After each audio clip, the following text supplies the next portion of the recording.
Okay. And also, please, for the majority, I've seen people when I do interviews with people, don't lie.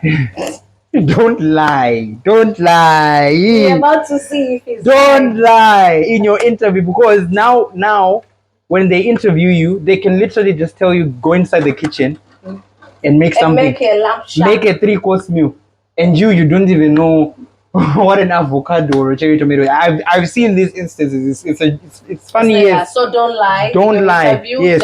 Just say what you can do and what you can't. And from there, I'm telling you, you can. I've seen so many people from stewarding are those guys who do The cleaning. Yeah.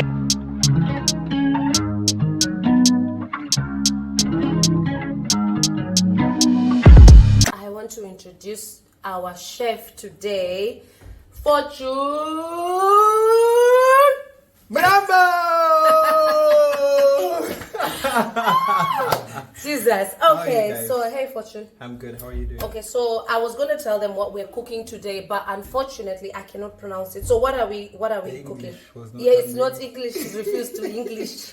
Okay, so we're going to make a simple main course, which is a lamb shank with herb crust, Hey. mashed potatoes, grilled veggies, and red wine sauce.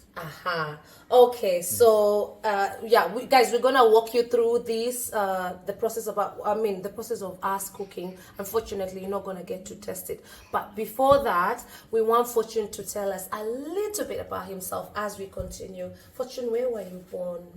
I was born in Harare, Zimbabwe. Grew up there for about 15 to 16 years, and then shifted to Blue Whale. Okay, so Fortune, Yes. tell us about yourself.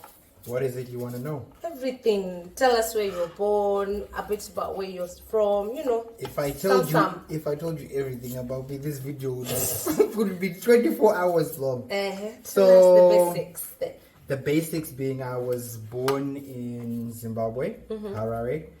Grew up there, did my schooling, finished high school. Yeah. Then I shifted to Blue Whale, and I did my diploma in hospitality management and catering. You're taking us very far. Yay! Anyway, what else do you know? I'm giving you the basics of how the Zim Chef Diaries came to be. Okay, so wait, so you did your what is the culinary Culinary guys arts. English? Okay, culinary arts. Yeah, You did it culinary. in Blawayo. Yes. Okay. So how long did that take you? It was about 4 years. Oh, really? But it was with an on and off attachment. So we would work in different hotels, lodges, restaurants in those 4 years. So you'd be doing school and work. So that's how it was mostly like, because they wanted you to have the hospitality experience, because school can only teach you so much. Yeah. You need the work experience. It's completely different when you go to school and then you're in the kitchen itself. So the program I did was like, it was like a scholarship for those that had certain passions that weren't really uplifted in my country. So one of them was hospitality. So but did you always have a passion for cooking, or you did it because the program was sponsored? No. In the beginning, I was meant to be in shipment and trading. I can't see that. I was meant to take over my mom's company, but she ended up being the one pushing me, saying like, I think it's better for you to pursue something that you like. Did you always know how to cook? Yes, it was. So going to school was just to enhance. Yeah. Okay, it was more like a family thing that we used to do every weekend. So it was a bonding thing. So I think it ended up like this exactly. It was a bonding thing. It was a bonding experience. And then so when you finished culinary school with your work experience, what happens next? Well, this is when it went a bit downhill. So everybody knows the situation that's happening in Zimbabwe, like how jobs and the currency is all going down. So during that time, when I was doing my apprenticeship and my schooling, we were using US dollars. So everything was a bit stable at the time. So then when I finished and graduated, that's when they said we are no longer using US dollars. So we are now just doing the what do you call it? Wait. Bonds. So you went from Zim dollars to US dollars to bonds. To bonds. Oh gosh. Yeah. So then the government was So like, can you just explain a little bit about the bonds? Just a so bit. it's as the name suggests, it is a form of currency that we're meant to use in substitution of the Zimbabwean dollar. Because the Zimbabwean dollar, you know how it ended up going to trillions and billions. I think we're the only people in the country who actually became trillionaires in one note. So the solution for that was they introduced US dollars. Okay. So when we're now using US dollars, everything stabilized. Yeah, everything got stable. But then somewhere along the lines, they decided to say, we are stable enough, we can go back to. Okay. So then everything went downhill again. And then jobs became scarce. People couldn't pay school fees. People couldn't afford food. It was just becoming like a whole struggle. So in that time, I finished. I think I worked for, there was this American school. They had a private kitchen that they did for the students there, that you could go and cook and you would sell your products there. Okay. So for a time I was working there, things were going good. Okay. But then the school closed down. Yeah. Okay. Then I had to go back to square one. So then what? Square one. Square one was sitting at home. Oh yeah. Literally, it was just sitting at home. If you didn't have a private function that you were doing, or like your mom recommending you to say, I have a son, you have a party, he can cook for you, it was literally just sitting home. So then from there, one of my friends had opened a salon business that was really booming in Zimbabwe.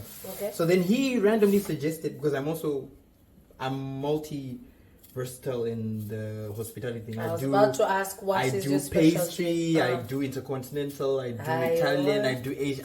I'm all rounder. Is it normal for all chefs to be like that, or it's it usually depends, because some want to be specific to one thing. But I've generally had a passion for cooking and baking. So anything involving the kitchen, I've always been part of it. Okay. So the friend of mine opened his restaurant. It was his salon. It was booming. Okay. He was getting those top-notch clientele, those rich A-list Zimbabweans, the A-list Zimbabweans. So then one day he just suggested randomly and said, you know what, why don't you try baking something and then bringing it to the shop, and I'll put it in our display and then see how it goes from there. Then I was like, okay, that's, I'm not really doing anything, so let's see how it goes. Yeah. I did that. The clients, fortunately, the day that I came with the pastries, the A-list clientele came on that day. They came exactly on that day. Then he, being clever as he is, cut up the cakes and whatnot and went and said, I wanted to give you samples to taste, like we are introducing. You give them for free. Yes, he was like, I want you to try. Did they not go crazy over the cakes and the pastries? Yeah, I've had your cakes. I believe you. Thank you. They were like, who made this? Who made this? I have a party that's coming up. I need about 15 cakes. And this is literally in the first day that I've come with these cakes, and then one of the A-list clientels in Zim is saying they want 15 cakes by in what 4 days. Then I said, it is possible, my friend. I mean, did I not spend almost 2 nights not sleeping? Because at the time in Zimbabwe, electricity. Oh gosh, yeah. Electricity was not your friend. It was not your friend. And imagine, we don't have gas stoves in Zimbabwe. We don't have gas stoves. So it's either electricity or electricity. Or electricity. Yo, okay. Unless you can make a makeshift oven with fire and sand and whatnot, but cakes will not happen. So I had to do like almost a 2-nighter because the electricity would go. The time it would go, I would have made sure I've baked like 4 or 5 cakes, and then I leave them outside, and then I would whip the cream the day that I was sending the cakes. Now ice all of them. Bam! It was crazy, but I had happy clientele at the end of the day, and then I started building myself up from there, doing small functions, little private events.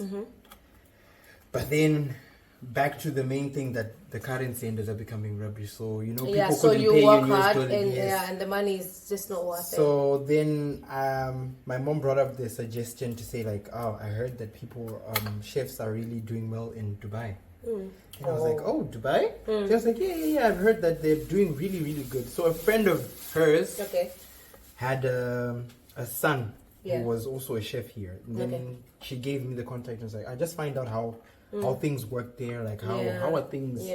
I said, okay, sure.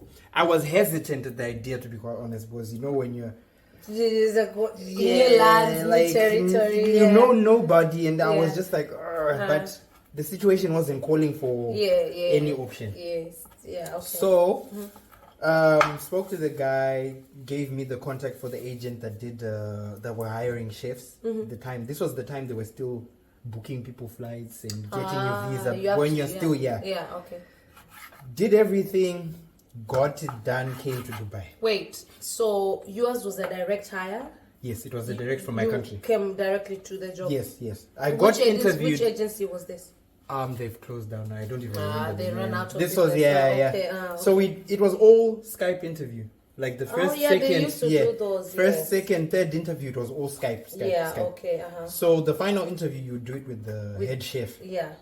Then I was told I got the job. So you were hired as a what when you came to as UAE? A commis. Commis. Okay, so what is a commis? This is what I was trying to say. You are. You're like, what's a commis? Is basically like the guy who does the prep.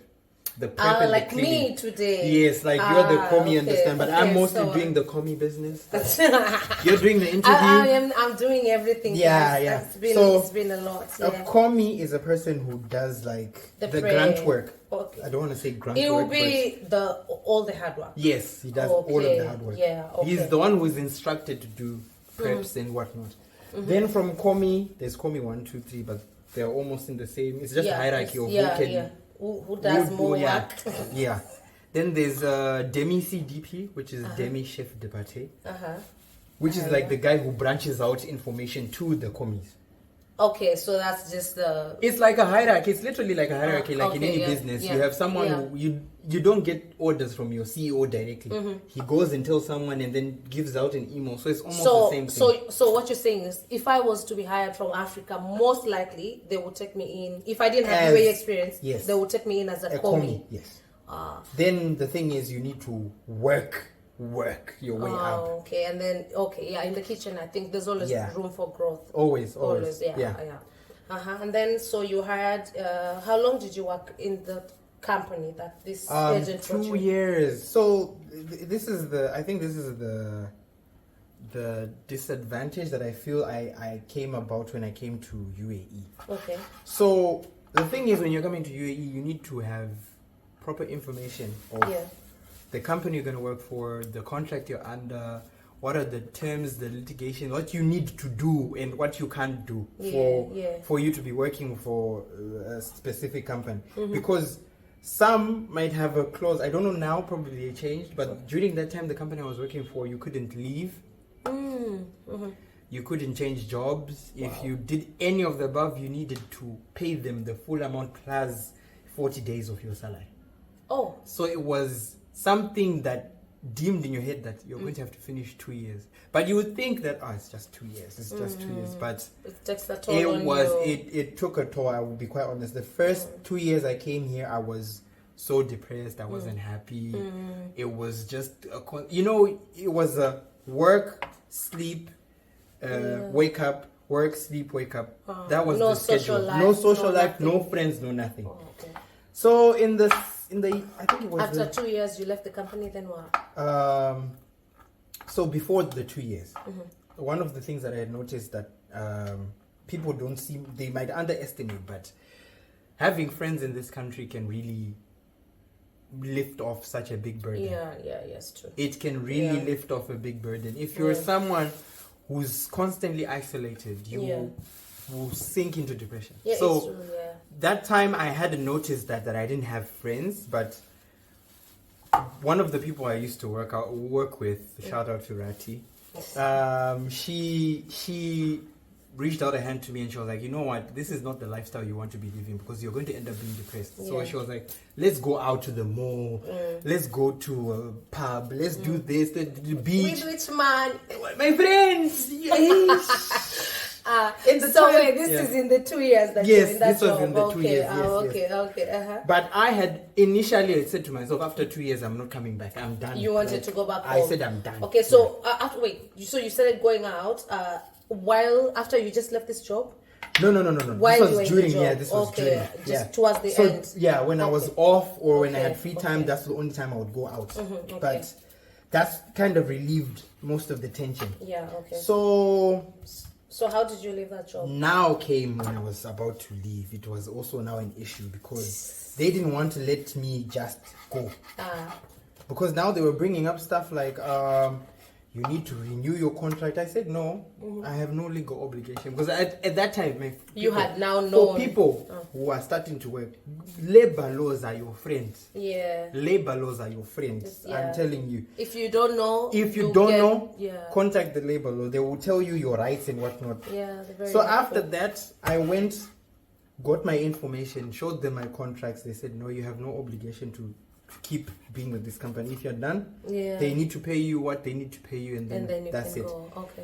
So that was that. They wanted to make drama. Then the labor got involved and they fixed the whole issue. And Can then you I imagine? managed Yeah, to they're leave. amazing. They're very helpful. They're very helpful. Very Yeah. helpful.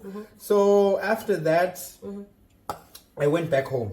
This is when I finished. I went Yeah. back home. Yeah. Okay. So when I went back home, funny enough, in that month of me going back home, a friend of mine who I used to work with calls me and says, I'm opening a restaurant and I want you to... He opened a restaurant. He was helping a person open a restaurant. So he okay. was like the Okay, yeah. manager, like the Okay, yeah. branch manager.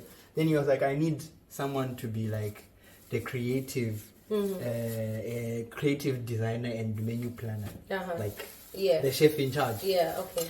But I didn't know that was the title until I went and I did my trial and I did the interview, everything. When I now sat down with them and the owners, they were like, so this is what's going to be your job title. And I said, okay. This is, Salary.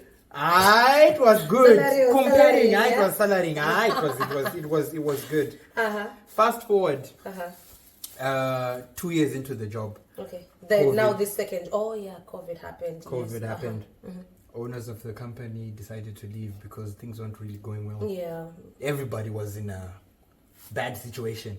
Everyone was So struggling. they decided to say everybody, because at that time everyone had 2-year contracts. So Yeah. he stretched it out to the point that He he said, tried, he said, I'm just going to be here until your contracts end.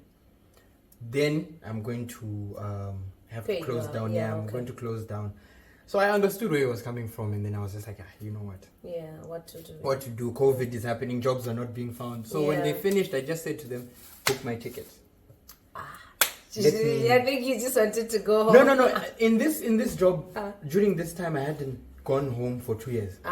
Okay. So- but why didn't you want to stay and look for another job? Would you advise I had, because bear in mind, he had given us pre-warning that he's okay. closing So down. you were looking and you We did were not looking, find. there was nothing at Okay, all. yeah. And all of the jobs that they were offering were less than half of what you're what getting. I was getting. Okay, So it okay. would be like you're working, but you're struggling at the end of the day. And I said, you know what, let me just take a break, breathe there and reassess what I really want to do. Okay, so you So I go could home. I could only do that at home. So I flew back home. Ended up getting stuck Aye. because of COVID. All of the flights were shut down in Zimbabwe. Yeah. We couldn't go anywhere. Yeah. My visa expired. I got stuck in Zim. There was no option. I had to use up all of my savings. Yeah.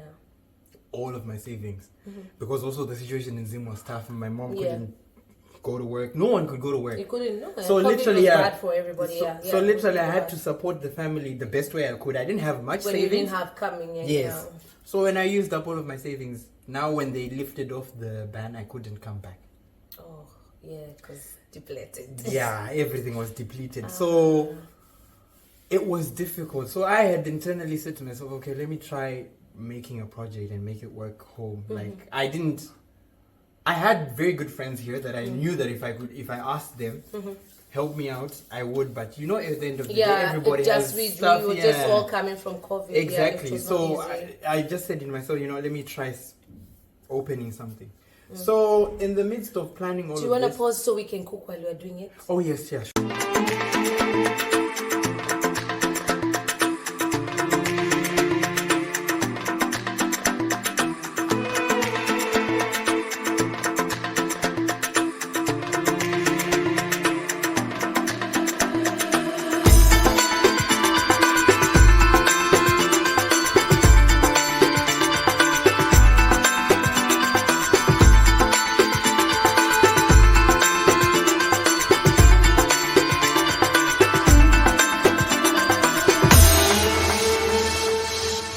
So now you're trying to come back, funds Yeah. are depleted, you cannot reach out to your friends for help because Yeah. everybody's Going through the something, most. yeah. So how did you come back? To be honest, at the time I had literally given up on the idea of coming back. I had said, you know what, let me deal with the hand that I've been dealt. And You're trying to come back, coming back is not happening. yeah, so I gave up on it. And then a few months down the line, I was seeing that all the ideas I'm trying to do were not working out in Zim whatsoever. Yeah. Then, funny enough, one of my very good friends, I call her my big sister, her name is Lorraine. Out of the blue, literally randomly just said, "Where are you?" And I was like, I'm in Zimbabwe. Then she was like, "When are you planning to come back?" And I explained to her my situation, everything. Then she was like, "You know what? Don't worry, I got you. Okay. I'll do your visa." Okay. So she did my visa, bought my ticket, and then she literally said, I was like, okay, if you're doing this for me, I'm going to definitely pay you back because I don't want to make you feel like I took advantage of our friendship. She was like, no, you know what? Even if it takes you 2 to 3 years, make sure you're stable, make sure you're here because this is the best option for you. Yeah. Okay, came back, got a job. I think that year, I can honestly say that was just a roller coaster of a year. It was bad. Got here, worked for this American restaurant that was so horrible. Like they treated staff so horribly. I'm not going to say the name for obvious reasons, but they treated their staff so horribly, even though their staff would go above and beyond. Yeah, but then the management, They were yes, yes. So I worked for them, I think, for about 3 months. Then I just couldn't take it anymore. And I was just like, you know what? Yeah. I resigned. Okay. I saved up some money in those 3 months, and I said, you know what? Yes, something will come up that's for me. I've always had this belief. So funny enough, the month before I resigned, my friend called me for an interview at her company. She had put my name in. Then I was like, okay, let me go. I did the interview, I did the trial, but they never got back to me. Okay. So then I thought, it's over. Like they don't want anything to do with me, you know. So after the 1 week after me resigning, the head chef of the company reaches out to me. Oh wow! And he's like, so what's the soonest you can start? So I was like, next week. And he said, okay, well, next week come in and we'll start your paperwork. Wow! Just like that. Just like that. So then I did with them, worked with them for about 7 to 8 months. Then again came a better opportunity in Abu Dhabi. Okay. When the friend who had opened the first restaurant, from the first visit, after the agent, then the second, yes, okay. He opened another one in Abu Dhabi, and then he said he wanted me to be sous chef. Okay, what's a sous chef? Sorry. A sous chef is second to head chef, so like you're the like the assistant chef. Wait. So you became a sous chef in the restaurant in Abu Dhabi? Yes. So how did that go for you? It was well. No. I worked there for like a year and a half. Okay. Then the one thing I really wanted to do came up, which was becoming a private chef. Yeah, he's my private chef, guys. So yeah. This is the part where I'm officially now a private chef. Yeah. So okay, sorry, that's a joke. Yeah. So what are you doing now for real?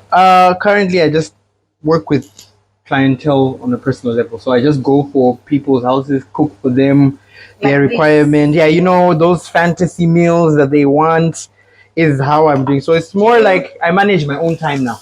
Do you want to tell us your red card, or do you feel like you might give us a heart attack? For anyone who wants to know, it depends on the kind of cuisine you want, but you can check out some of my stuff at the Zim Chef Diaries on TikTok. the Zim Chef Diaries on YouTube and the Zim Chef Diaries on Instagram. You can see some of the stuff I make. So okay, like you said, you can cook everything. So if we need anything, anything in the book, we just need to request and then Only. So then the red card will depend on what. Well, how I work is the groceries you pay for. Okay. I can go do the shopping, but you pay for the groceries. Okay. And then just the labor. Okay. It's literally that. And how has it been going for you? It's been going really well, to be honest. I'm to be honest, when you're comparing to the restaurant lifestyle, it's more hectic in the sense What do you that like about that? it takes me out of my comfort zone. Okay. Because when you're working for a restaurant, it gets you so comfortable to the point that you're used to someone telling you, okay, today we're going to make mashed potato. Yeah. Today we're going to make this. So you get used to that. Yeah, but this job, it forces you to think outside the box, that you don't want to give your clients the same kind of, reception over and over again. You want to give them something different. So it's put me out of my comfort zone. That's one of the things that I love about it. So what advice would you tell some young chef there in Africa dreaming of becoming a chef in the UAE? Oh, that one's easy. For the first, I would say, for the first timers, the first 6 to 7 years, be a sponge. You understand? Absorb as much as you can, as fast as you can, and don't. But where can they get these chef jobs? How do they apply? Where do they find the opportunity before they become sponges? I would say LinkedIn.